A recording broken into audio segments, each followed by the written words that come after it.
Open the sports page with the Orlando Sentinel and FM 96.9 The Game's Mike the Bulldog Bianchi. On JRR. The sports page is brought to you by Kaufman and Lind Injury Attorneys. I'm Pat Lynch, trying to fill the very, very empty boots of one Mike the Bulldog Bianchi. I thought you were going to say big shoes of Mike Bianchi, and I was thinking, I bet that guy has small shoes, you know. Anyway, he's on vacation for a while, so we'll make do as best we can here. Let's do this, man. You cranked it yesterday. Second round of the Open Championship from Royal Troon in Scotland early on and underway. At the end of the first round, some cat named Daniel Brown was the leader at 6 under, Taco. I hadn't heard of him before. What was Lowry at? Did you see it? Shane Lowry was tied for second at 5 under.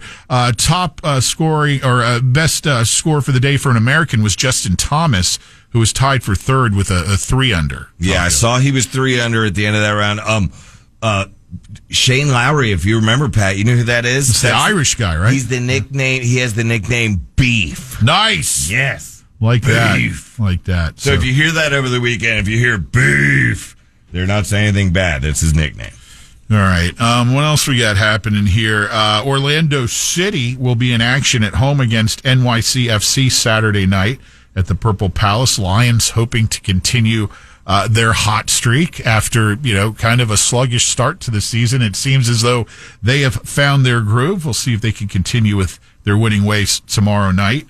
NFL news. The Jacksonville Jaguars have sued their former employee who stole $22 million. Remember the whole deal with that? The guy, Amit Patel, who oversaw the team's virtual credit card program.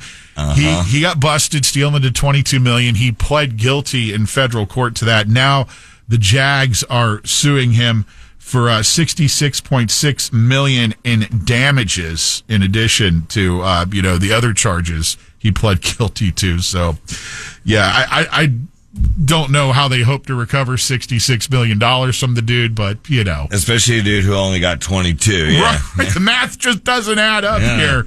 Anyway, so that was filed yesterday here in Florida. The F1 desk. We're going to go to the F1 desk, which after a week of being off is now open and ready for business ahead of the Hungarian Grand Prix Sunday morning at 9 with Taco Bob standing by. And ready over here. Update, please. Okay. It's looking neck and neck. I see into the future. Wait, what's that? Max Verstappen strapping on another win. I'm outie.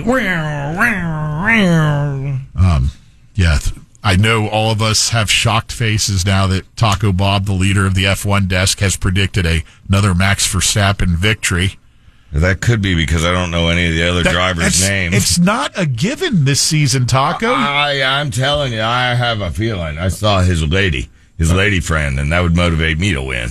NASCAR Brickyard 400 from Indianapolis Motor Speedway on Sunday. That's always fun to watch. There's a history of heat between NASCAR and then the fans of open wheel, like IndyCar Series, which traditionally runs on that track there, Taco. Used to insult the NASCAR drivers and their vehicles, call them taxi cabs. Oh, boy. Yeah, but anyway. Some brickyard action, people. Rick Hendrick will drive the pace car for the 30th anniversary of the Brickyard. Of course, Hendrick and the team hold multiple records for Hendrick Motorsports, right? Yeah, absolutely, all things NASCAR. So he'll bring the field to the green on Sunday. What else here? Some baseball news. This weekend, the Florida teams will be hosting and away at the New York squad. The Rays on the road against the Yankees this weekend. Marlins will host the Mets in South Florida.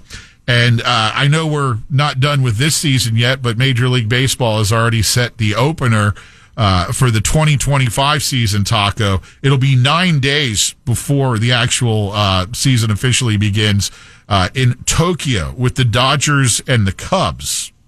All right. 9 days before the regular season actually gets underway with the rest of the team. So mark your calendars for that. I tell you what, if you grew up training to play baseball instead of choosing football, man, you got a long season. March 18th, which really isn't that far off. Lawrence Taylor arrested here in Florida. The NFL Hall of Famer LT arrested again. That happened this week in Broward County.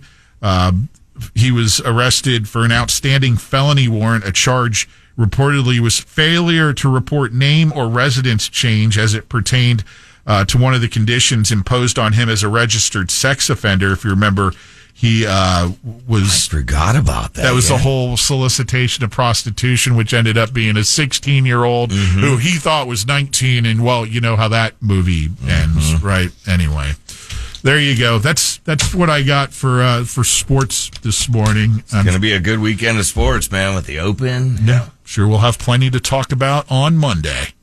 Lynch and Taco.